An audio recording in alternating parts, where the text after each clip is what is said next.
They said they also blew smoke in their faces. I went in the other room, psyched myself up, repeating that you killed the baby. So I had enough. I put the pistol behind her head, and I pulled the trigger. At this moment, Shawn Lannon confesses to murdering his ex-wife, Jennifer Lannon. But to the detective's shock, she was only one of many victims. That's when I shot him in the back of the head. I shot him in the garage. Put it up to the back of his head. Pulled the trigger. It's disgusting. At some point my hand got sore, I hit him with a hammer. Blood was splattered. It's pretty disgusting. Finally got all three of the bodies outside the house, in the yard. Step into the intense interrogation of Shawn Lannon as detectives peel back the layers of his twisted mind, revealing that this wife killer is far more monstrous than they ever imagined. He admitted to killing a total of 16 people.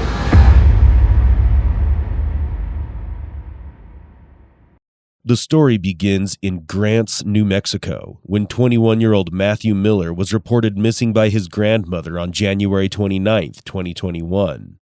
During the investigation, officers found Matthew's truck a block from where another person was reported missing, 39-year-old Jennifer Lannon, a mother of 3 and a friend of Matthew. Jennifer's ex-husband, 47-year-old Shawn Lannon, claimed she left for Arizona with her boyfriend, Justin Mata, carrying a small bag of fentanyl pills to sell, and both have been missing since. Suspicion grew as Shawn avoided any contact with detectives and became difficult to track down. Shawn had a criminal history, including a missed court date for an assault charge in November 2020, which led to a week in county jail. On February 25, 2021, an officer was dispatched to bring him in for questioning. Shawn soon arrived wearing a face mask, hiding more than just his facial expression.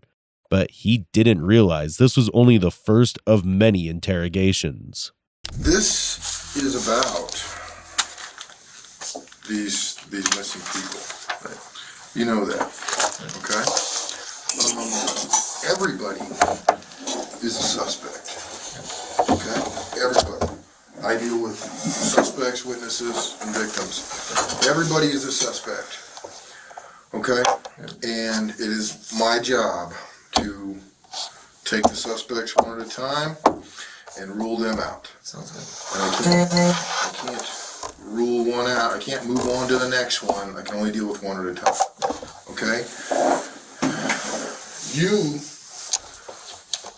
are our suspect that I want to try and rule out. Okay? The things that you've told us, okay, I've completely ruled each one of them as just an outright lie. Okay? Because of the facts. I have surveillance all over this town. Okay, cool. Okay? I have surveillance all over this town. The interrogation begins with a strategic move as the detective reassures Shawn that he's just a suspect they need to rule out, putting him at ease. With the environment set and ready for questioning, the detective challenges Shawn's story and reveals the surveillance footage that contradicts his claims. All right? Yeah. Shawn, step one. Right. Okay? Step one is to tell me where the bodies are. Step two, okay, is to tell me some kind of reasonable story of the truth. Okay. Okay? And why is it? Oh, never mind. Those are the steps. Yep. Okay, we all make mistakes. Okay? Right? And we all freak out. Okay? Mm-hmm. I don't think you're a killer. I don't think you're capable of purposely, deliberately killing somebody. I think you're a reasonable person. I think it was some kind of self-defense, and and/or an accident. And you flipped out, as anybody would, and went and dumped their bodies because you didn't want to lose your kids. The detective downplays the severity of the situation, normalizing the events to lower Shawn's defenses, a technique known as theme development. As Shawn grows more comfortable, the interrogation shifts to the Reed technique, which uses confrontations and physiological pressure to extract a confession. The detective offers an alternative scenario, self-defense, or a tragic accident, hoping Shawn will take the bait and edge closer to a confession. What is it you, how and when I told you what I knew, that's when I feel like I gave you an honest answer. What is it that would cause you to think otherwise, that it wasn't true? What is it that you think that I lied about? I know you're the last one who drove Matthew Miller's truck. Okay. I know you parked it where we found it. Yep. That's all a lie. You lied to me about that. What do you mean? That's where I put it. I told you where it was. It was there last time I saw it. I told you in here. I told you I drove the truck. You told me you drove the truck a few weeks prior, and you went to Smith's and Walmart to get food, and then you went back and drove and parked it at Kingman. At McDonald's. Yeah. That's what it. That's the last time I drove it. And the kids were with me the whole time. That's it. Okay. Every time, so there's surveillance video across the street from 817 Kingman. Incredible surveillance video. Yeah. We got everybody coming or going from that house. Everything that happens. Every vehicle that shows up. Right? Yeah. Every person. Sound good? Every time Matthew goes there, Yeah. he parks in front. When you're driving the truck, you back it in. Okay. Okay? He started backing in because he wanted to pull that organ. That's He the wanted, truth. to, he wanted to do what? He wanted to load up that organ to sell it. The one that was, look at the picture like in front of the house. The big musical organ.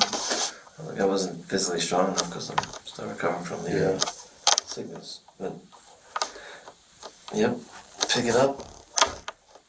He wanted to take it up to Poland or somewhere and get money for it. So, I was like, I'm not doing it, so I let him use my food card. So, Okay.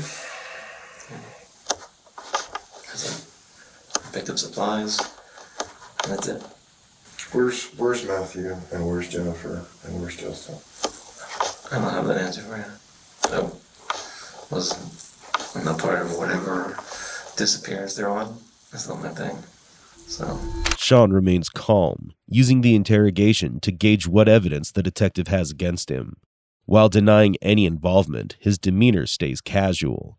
But soon, he begins to ramble nervously, a classic behavior of someone hiding the truth. Matthew owed me $80 worth of something. I needed water. I needed a vehicle periodically. He drove me a few times. I didn't even know he didn't have water until he said something about his grandmother. He got water from his grandmother one day. I was like, that. And Jennifer and Justin ran off together. Yeah. And they got into this white car. A white something, a 300 or something. Yeah, there's no white car that ever goes to 817 Kingman. Yes, there's a 87. There's a white 300 there. Why would she take off and not take her phone? She had a new phone. He gave her a brand new phone. When she left, she had a white iPhone, like a nice one, a really nice phone. Yeah. Why would she not take her other phone? Because it's a piece of trash. Why would she not call anybody? Why would his phone not be on and working? Why would They weren't together. service at all? We weren't together. Like, she physically was leaving with Justin. Like, okay, I couldn't afford that. Why would He she was gonna take go. her makeup? She did take makeup. She took a whole bag.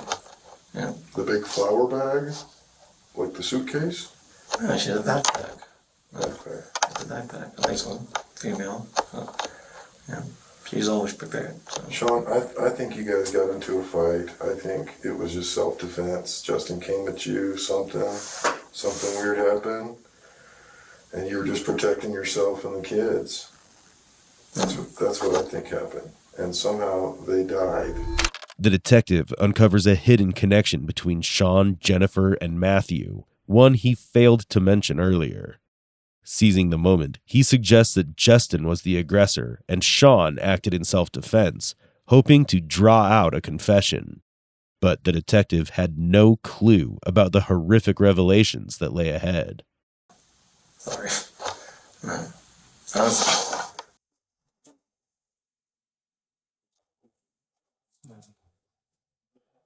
I need to get to go. I literally have no transportation. I barely fit in the storage. Like if we're lucky to walk to the store, like, not that I went out it, but I walked to freaking Family Dollar to get water. She wouldn't have left her kids like that, no. I mean, she's done it half a dozen times. We've been divorced for 2 years. She's a third of Grant's, like, whatever. Yeah. Which is more of a reason for you to be very upset with her. I was just disappointed, you know. I can't change her, but I couldn't make her homeless. Like, that's my mom's and, you know, her mom's thing. Should have kicked her out, forced her out. Like, it's one thing to sit with somebody enough to not have anywhere to live. Shawn hints at a possible motive, revealing his anger over Jennifer's sleeping around. Justin, her new boyfriend, may have been killed out of jealousy or to silence him before he could report her missing. I think you're lying, Shawn. On February 10th, okay, that was the day you came in here and we got Jennifer entered missing? Yep. Before you came here, you went to Kelly DeSoto's house. I did. And you took a bag in the house and had a gun. Yep. And Jennifer's IDs.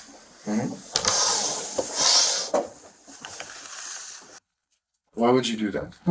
You're admitting that you did that? I had a bag at the house, yeah. On your way here, you stopped at Kelly's.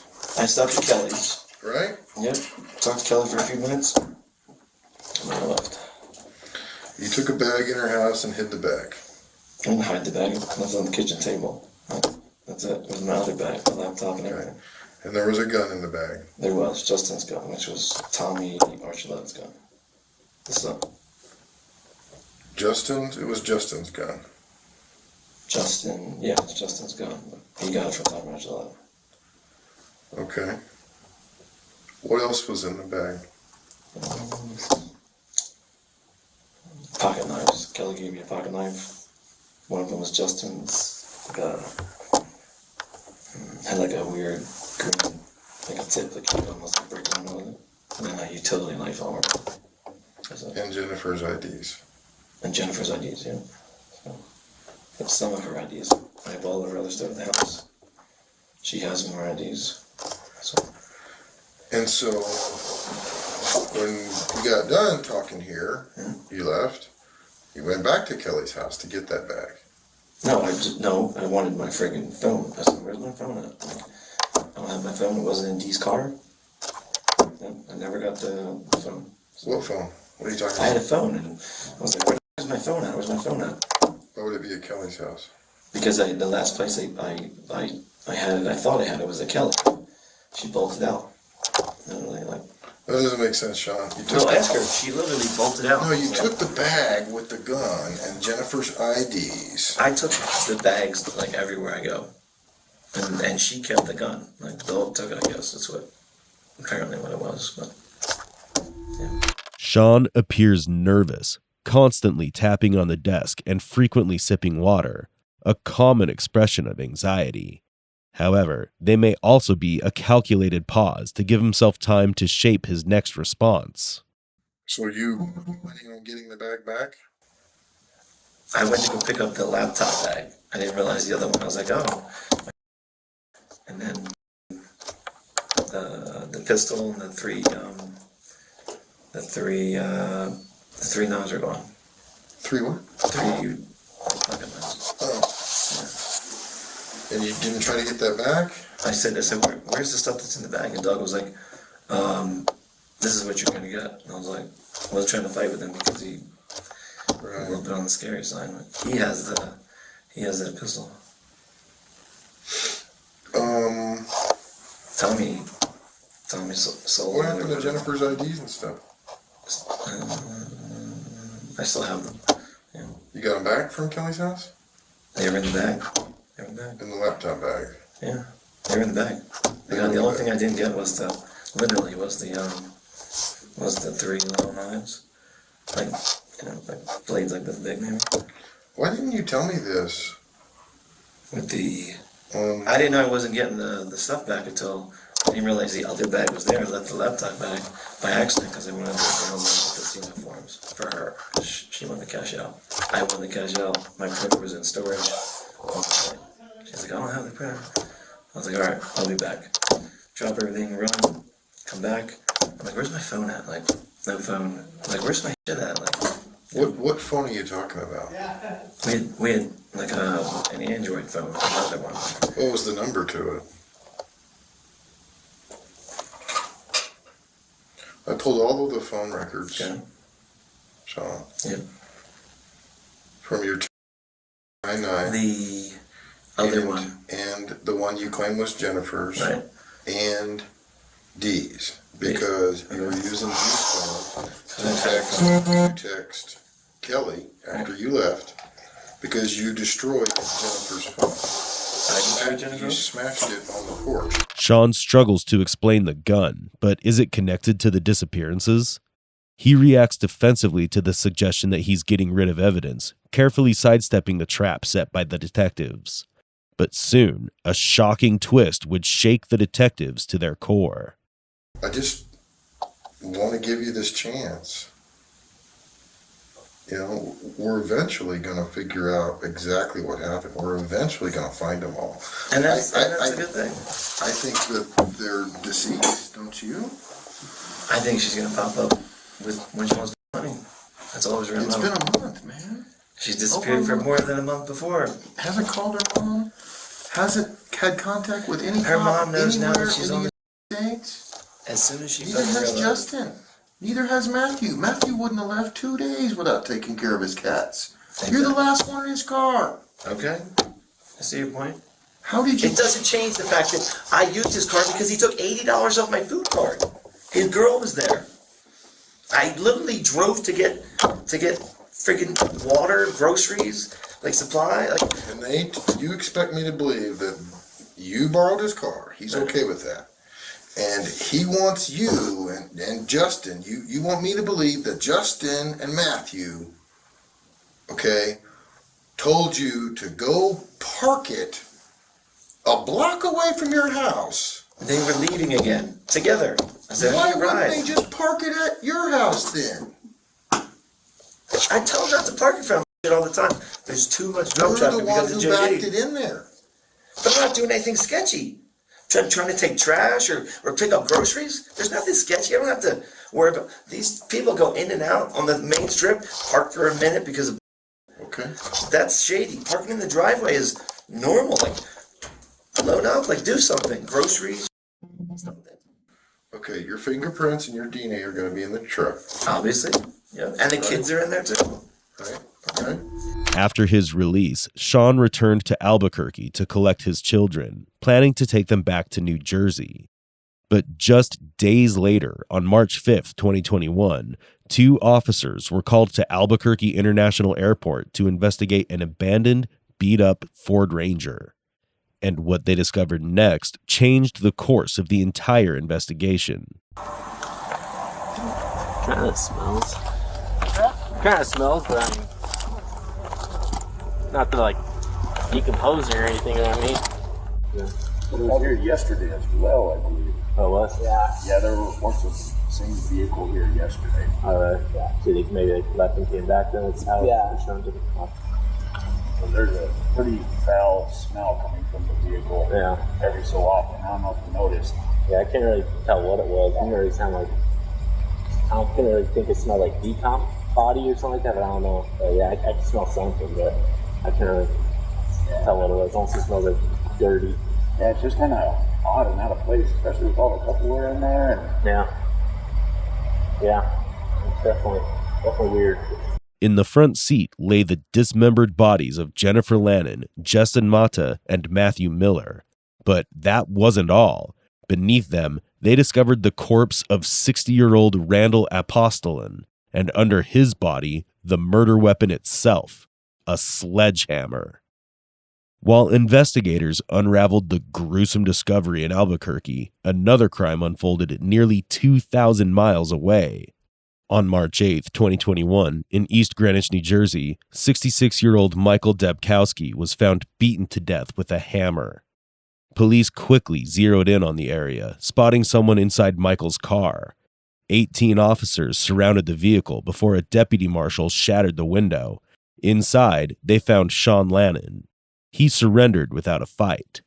Now, caught with weapons and a dead man's car, Shawn faced the detectives once again.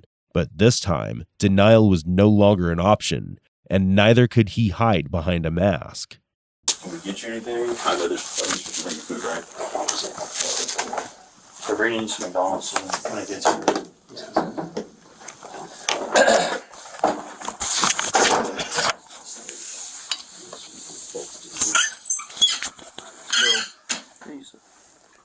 Like I said, we're kind of coming in middle of the road here.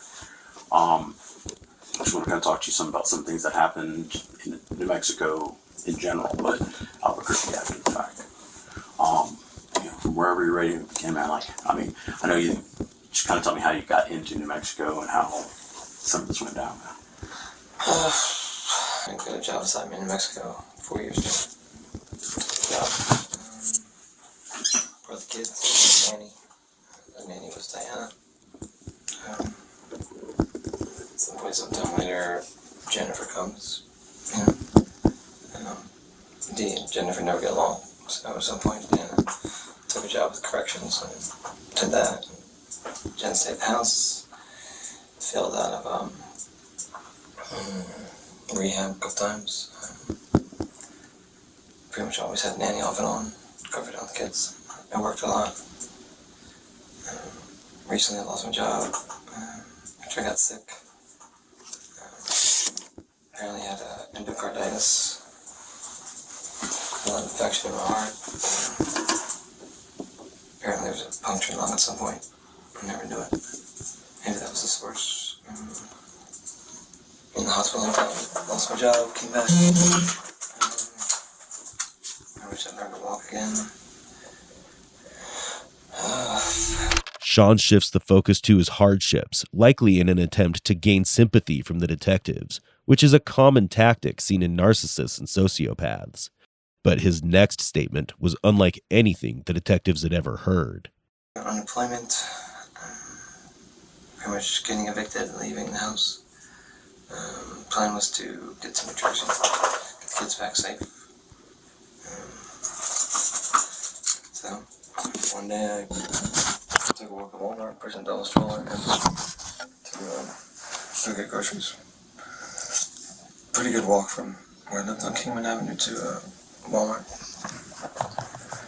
A half hour into the walk, I realized I didn't have my food card. So I turned around, came back, went to the front door, went down the hallway to get my food card on my dresser. I noticed it was quiet. And the kids opened the door, Jen and Justin in there. I knew we were divorced whenever, but I was fucking ignorant. So I was like, idiots. The kids grabbed my card. Justin said that they were with his girlfriend. I'm like, you idiot. Your girlfriend, your wife's got my kids, so you got your girlfriend.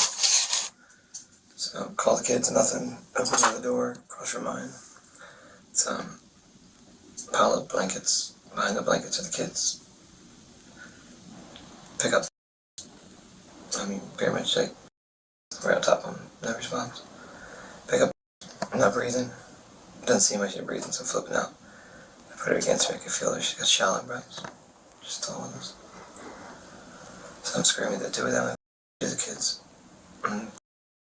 My arm. I got no pulse. No respirations. I'm flipping out like, what the do? Justin's putting on his clothes, comes in like, done sign like, they're fine. I'm like, they're not fine, they're not breathing. Shawn claims he walked in on Jennifer and Justin together an event that may have triggered the murders due to feelings of jealousy and resentment. But then he shifts the narrative, spinning a bizarre story about believing his children had stopped breathing, a claim that might have been entirely fabricated. So when they drugged them something in their medicine, Jen didn't think I was being serious. She comes in, looks at me, she grabs Shawn Michael. She got on pulse. She's not breathing on pulse. I'm like, I know. I check Shawn. She's got pulse. She starts saying that she killed the Garrison baby. That's it. We conceived Shawn at Garrison Lake. It was our baby. Justin ran out the room, out the house immediately.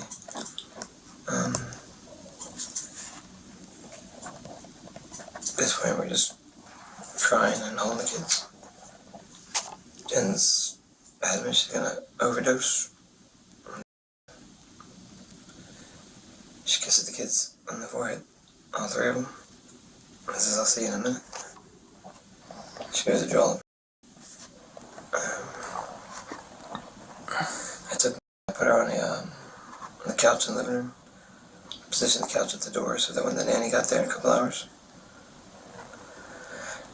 she could, so she opened the door, I would hit the couch and she'd have,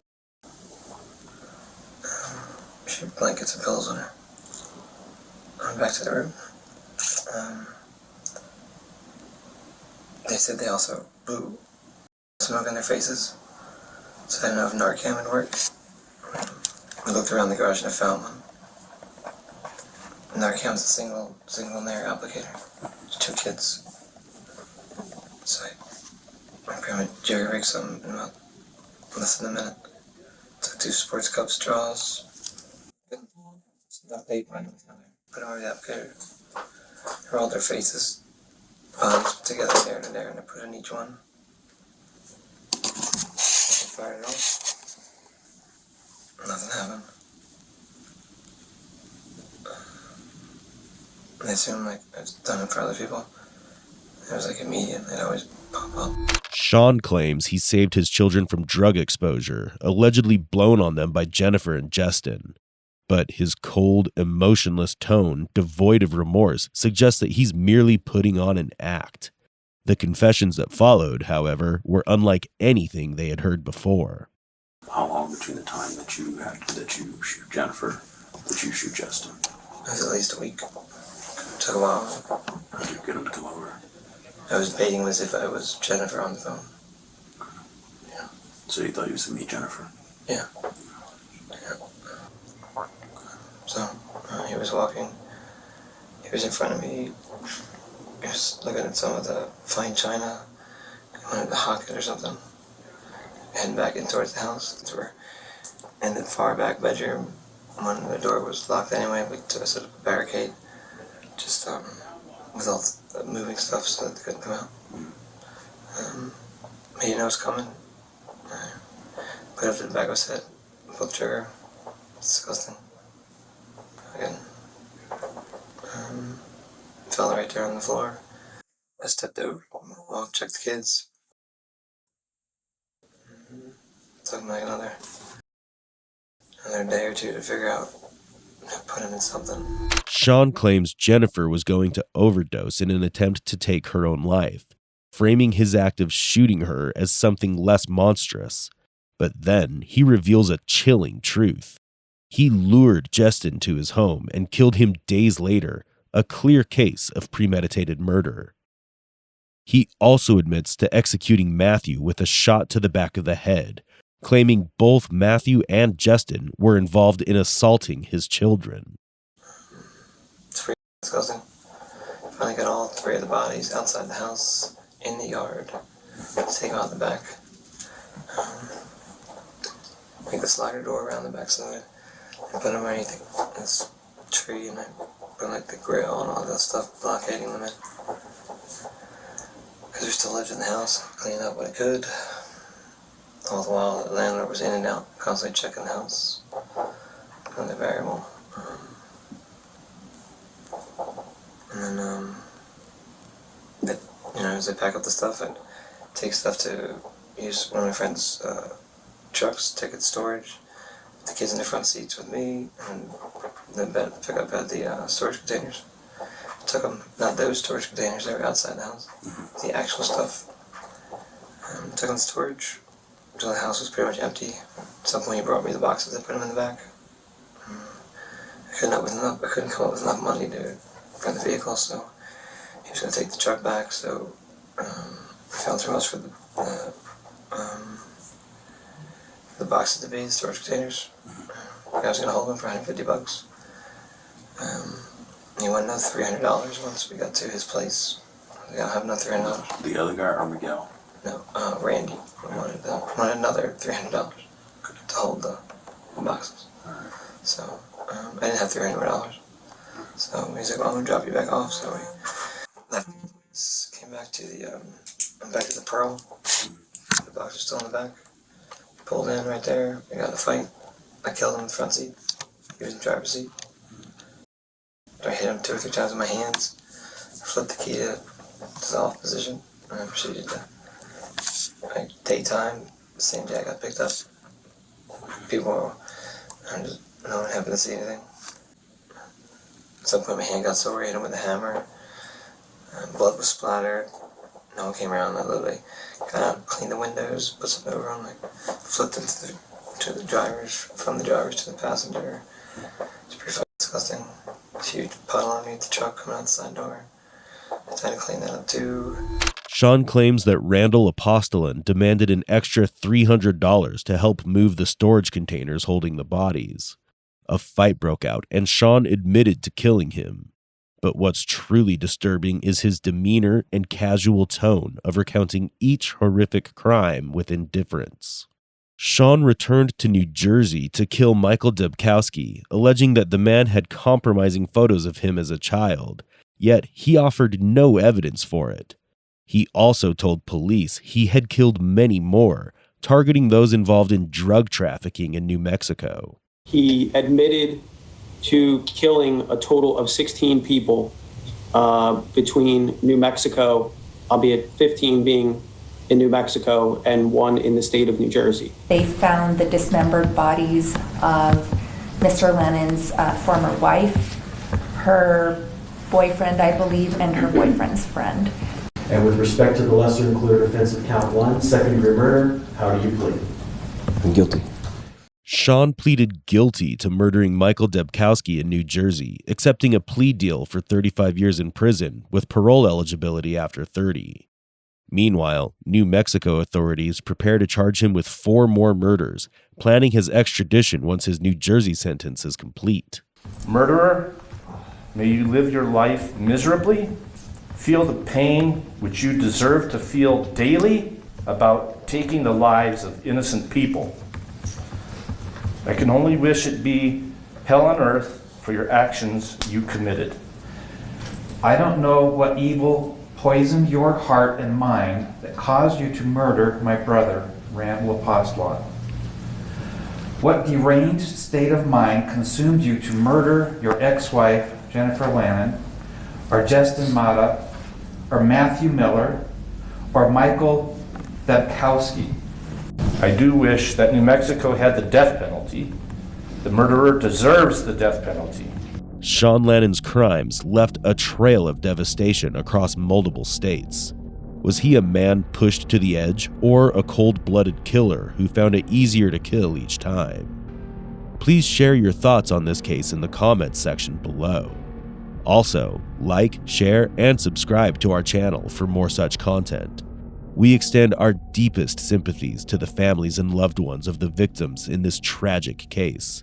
Let's take a moment of silence to honor their memory.